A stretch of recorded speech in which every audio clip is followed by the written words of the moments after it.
One of the things we get asked a lot is, what does NeuroPRSM stand for? Neuroplasticity, Research and Support of Mental Health. And that acronym came about because we were all getting together and talking, fundamental scientists, clinical scientists, data scientists, and we realized that the question we were passionate about was, how does the brain change when mental illness arises, and how can brain plasticity be harnessed in support of helping the brain recover? I love your term. You always insist on calling it co-facilitating. So we're not co-directing any sort of center here. We are just facilitating this incredible organic team that collaborates with each other in tremendously wonderful ways. We're trying to understand more about how young people, early in the course of their psychotic illness, process information and how the neural representations of the dynamic world around them go awry. The goal is to identify where we might intervene or help the individual have a more adaptive interaction with their environment. It's really that translational piece that I think about a lot and that I think NeuroPRSM really excels at. Doing translation is not always completely straightforward. Animal brains are not the same as human brains are not the same as animal brains. When we're manipulating circuits, when we're studying circuits, we're doing it in parallel ways in the humans and animals. My interest in cognitive control really comes from trying to understand schizophrenia. It provided a model for understanding the relationship between behaviors that were important to functioning in the real world and the symptoms of schizophrenia, and then also the brain. In our translational work, we work as a team, and the more that team is able to communicate with itself, I can get ideas from the animal work that you guys are doing, and then also some of the tasks that I know that patients are having problems with, and then, well, let's see if we can do this in other model species so that we can gain those insights and begin to triangulate on where there might be some leverage for treatment here.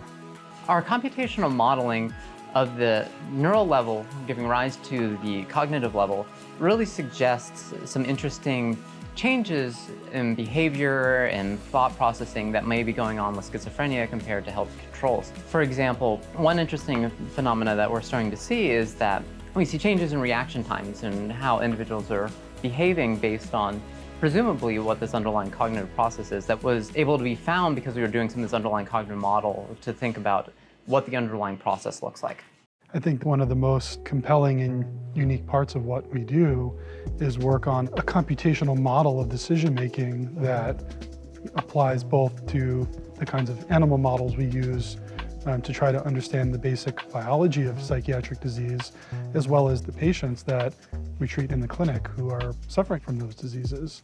And the power of that construct that we work on together is that it really enables us to translate in both directions, back and forth, from the animal lab to the human lab and even to the clinic. I see the real strength in the modeling approach is to be able to ask in a computational way, how does this animal move through the world as a very small and controlled world, a decision world?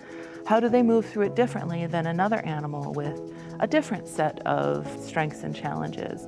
Ultimately, I see the goal of what we do with the animals to complement the human work, to both extend our understanding of how brains and minds of all kinds make decisions, but also specifically how, under challenge, brains and minds might make different kinds of decisions. Computational tools help us understand individual differences in decision-making in mice. This informs us of potential brain circuits that contribute to neuropsychiatric disorders, so we can develop personalized treatments. One of the really cool things about NeuroPRSM is that it causes a lot of those basic researchers to get out of our offices and go and actually be in the same room as clinicians and hear, oh wait, you care about that circuit? You want to know what this construct does? Well, hey, I've actually got a way to measure that. One of the great things about NeuroPRSM is if it brings us into contact with that computational language, and then that lets us line up these experiments across species way better. So now we can actually be saying, okay, what I'm doing over here is actually relevant to these people over here, and now we have a common language we can talk to each other in. A lot of the work we're doing is with patients who don't respond to current interventions or have really severe illness who really need another treatment option. A lot of brain stimulation work is developed from more of this like bioengineering kind of physics perspective, and although a lot of good work has been done on TMS, for example, as a monotherapy, I think it takes these kinds of like disciplinary crosstalks to really think about like, okay, we're stimulating the brain, but we can also do a lot with therapy to induce brain states that might help people become more healthy. So I think that crosstalk has been really helpful in my thinking about how they synergize with each other. For me, this is the future of discovery in psychiatry, psychiatric science. There is no way we're going to understand the complexity of these illnesses based on human studies alone, and there's no way you're going to understand the complexities of these illnesses based on fundamental science experiments alone. I would actually go even further and say, I don't think we're going to understand the brain and even the functioning of neurotypical brain without seeing the range of how it can change under these psychiatric illnesses.